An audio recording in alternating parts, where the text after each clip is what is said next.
Thank you, Reverend Rosie. Thank you, Kathleen. That was wonderful. Well, it's my pleasure to introduce Reverend Margo Alora. She's always a delight to have here.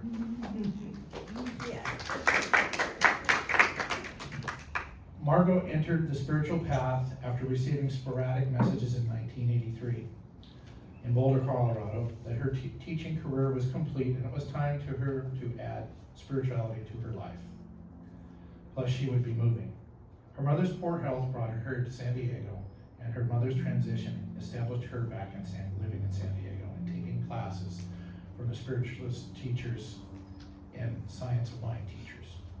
She was ordained at Fraternal Spiritualist Church in 1995. Her spiritual path has taken her to Russia, Mexico, and to give workshops. She currently speaks at spiritualist churches as well as a Center for Spiritual Living. She has an ongoing classes called Saturdays with Angels for 19 years at the Universal Spirit Center. She recently identified herself as an explorer of divine love, joy, peace, and abundance, believing that God can never be stagnant and isn't in our destiny to be stuck or stagnant either. We are here to expand and stretch to unseen vibrations, to luxuriate in intimacy with the divine. Let's give a warm welcome for Reverend Margo Alora.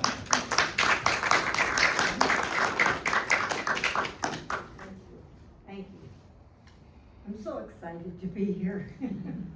My goodness. And when I came in, though, I was so excited, and you had a lot of energy, and the divine said, "Sit down, Margo." Like, take it in. It's like when you see a glass full of bubbly water, you don't want to just drink it and, the bubbles will disappear. You want to embrace it, and that's what I'd like to do with you. It's 2026, and things are changing.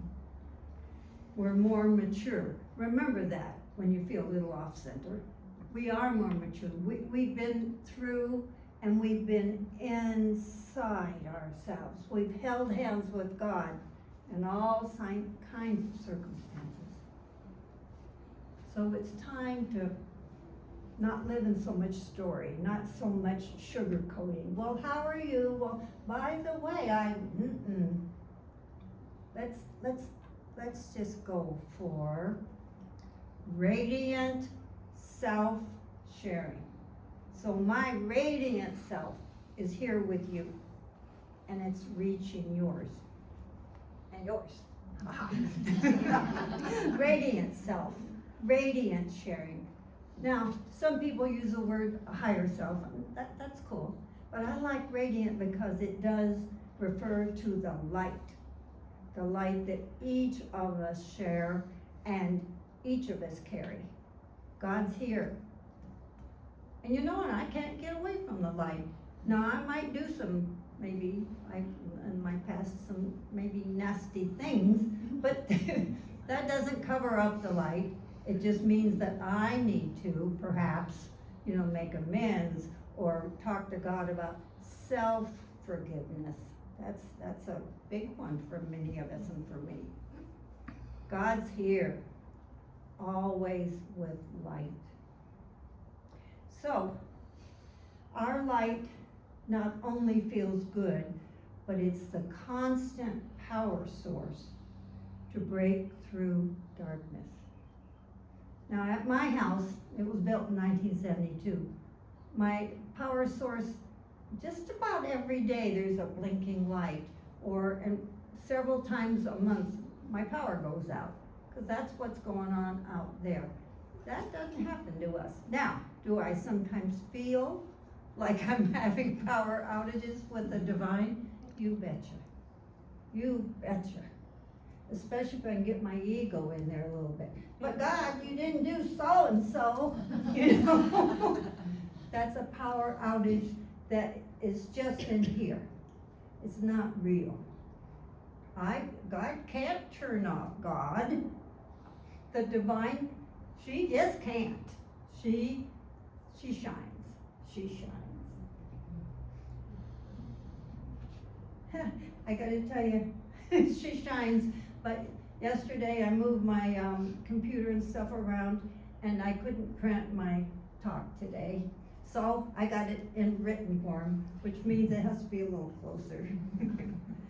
So, what's happening now is the inside, that light is growing. It's growing, because God, the divine, can't be stagnant. I mean, mountains are growing and mountains are diminishing, and you know, there is no stagnant. There's like, I love you yesterday, so I'm not telling you today because it's done. That's not what the divine is about. So we're growing in light, and we're shifting to a new phase. And it's one that, it's like when you birth, you know, you don't have control. When that baby's coming, that's not when we have control. And the birthing that we are doing now in 2026 is about holding hands with the divine and choosing different ways to be. I'm just not always in control. But what I am always in control is to remember where God lives and who I am. I'm a carrier of the light.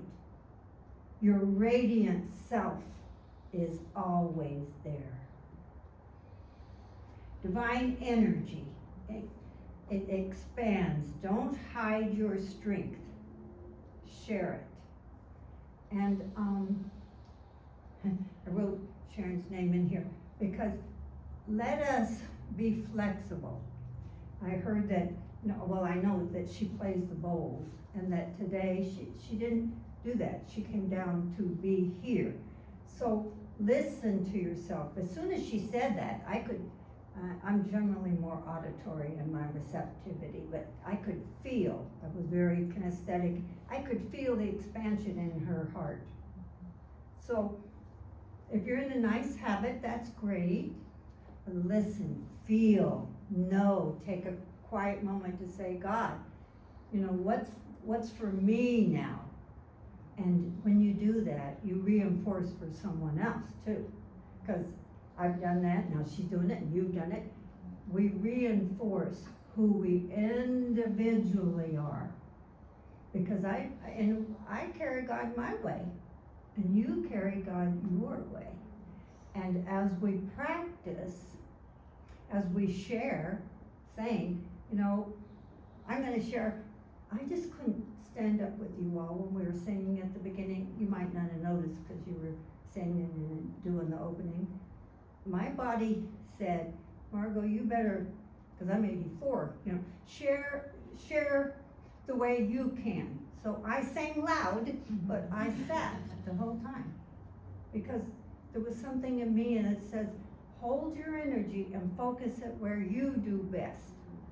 And I had a talk to give. It was really hard not to stand because everybody was standing. So I had to listen the way she did. I had to feel and say, number one, nobody cares.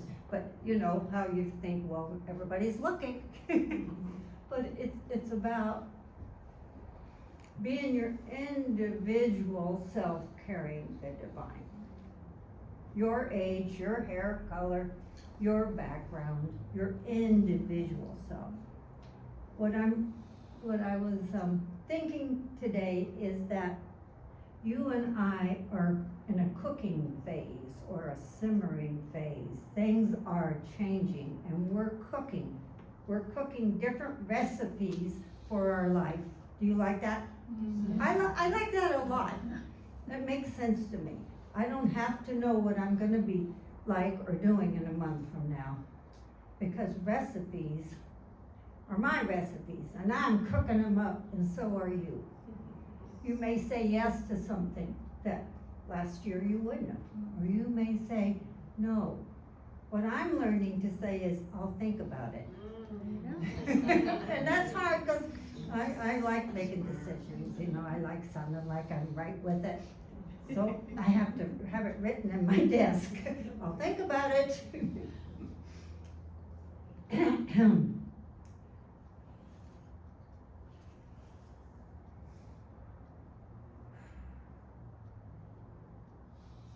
one thing that stands out now is that we as a culture, we're turning from apathy to empathy.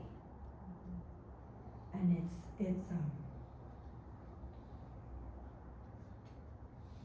to me it feels like God seeping through, you know?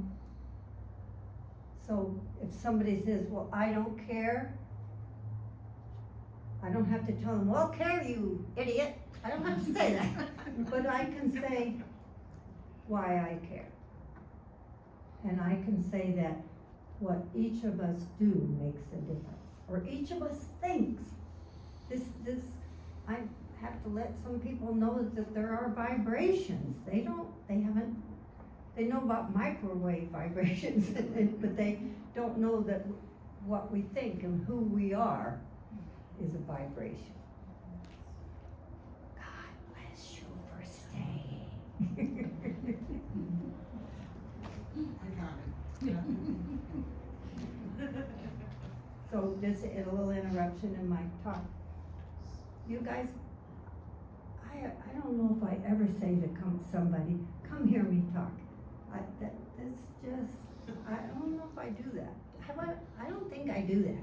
She was leaving and I walked up to her and I said, can you stay for 10 minutes? She looked at me, I said, well, number one, I felt the vibration with her. And it didn't feel egoic, but it felt like, just to say, I feel a connection with you, and if you could stay 10 minutes, we'll see what happens. So, sometimes we get direct communication. God would not be mad at me if I didn't do it, because it's not my habit to say, please stay and hear me talk. I can hardly say those words now. But you and I are going to get more and more of those. So the ones that you can pay attention to, fine. Don't beat yourself up if you don't always do it. But it felt good. I was so surprised when she stayed. It's like, whoa. Okay. So we as a nation are learning that apathy doesn't work, because then we give our power over to people that we find out, So that when we are empathetic for one another, for our neighbors, for our neighboring states, I realize I haven't felt like United States. I felt like people that, especially my relatives in Texas, it's like, I don't know, I just didn't feel united.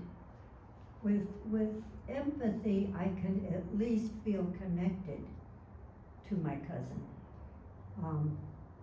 I don't feel maybe connected in some ways, but in others. And that the empathy is going to save us, because when I'm empathetic, I'm open, and God's light can come out. When I'm empathetic, I resist being divided. Like with my cousin. Like, she's in Texas and I'm here. When I'm empathetic and I know she's going through whatever she's going through, there is an opening, there's a pathway when each of us is empathetic. Many of us feel a little beat up by what's happening in our world and what other people are having to endure. And this is the time, I don't think many of us is very good at what we can do, which is lean on someone. Life is rough right now, and let's lean. If I feel darkness, maybe call up someone, and I don't need to have them maybe pray for me, but just let me know that they know that there's light in their hearts, in their God. And I don't care if the person is Jewish or whatever. God is God, and light is light, and that's who we are. When we connect, communication happens, connection happens.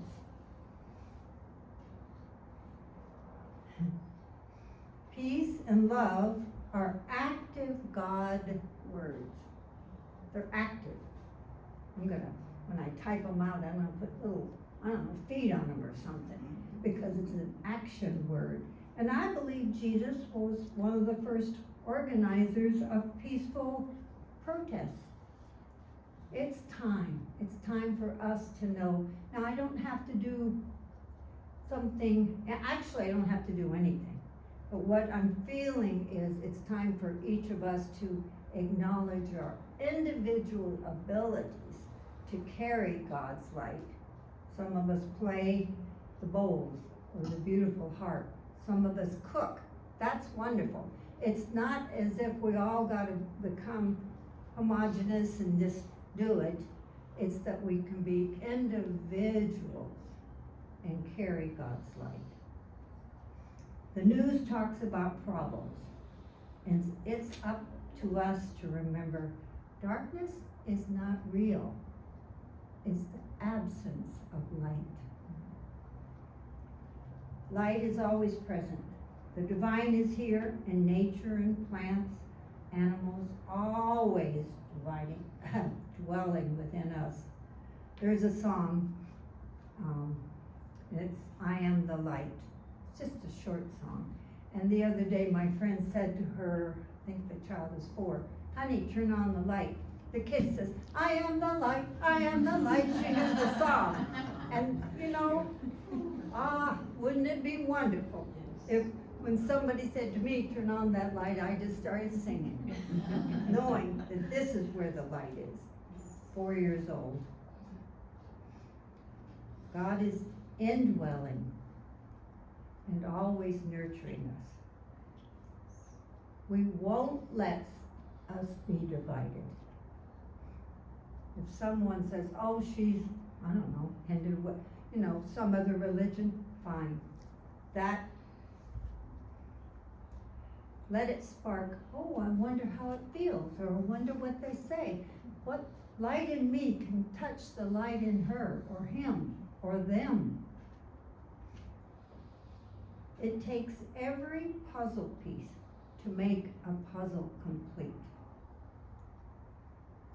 There is no us and them. If you see a big puzzle, there's like, there is no other puzzle to be a part of but our puzzle of love, our puzzle of light.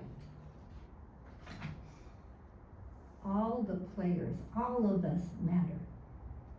And I know I have a friend that she does a lot of podcasts on how to be psychic and how to be a medium and how to talk to your grandmothers and all those things. And she's not into doing it through a specific religion. That's fine. She was in my class 20 years ago, and so she sort of went this way. And she said the other day, well, then I'm not an activist for God's peace. I said, wait a minute. We can't say you are and you aren't. We're saying each of us matters.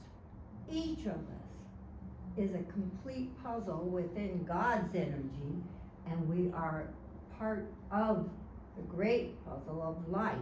We are important as individuals. It doesn't take a government to tell me I'm important. It takes me. And if I forget, please tell me, and I'll tell you. You're a light bearer. Light is in you. This is the time to let the divine within you shine. Each of us makes a difference. Thank you.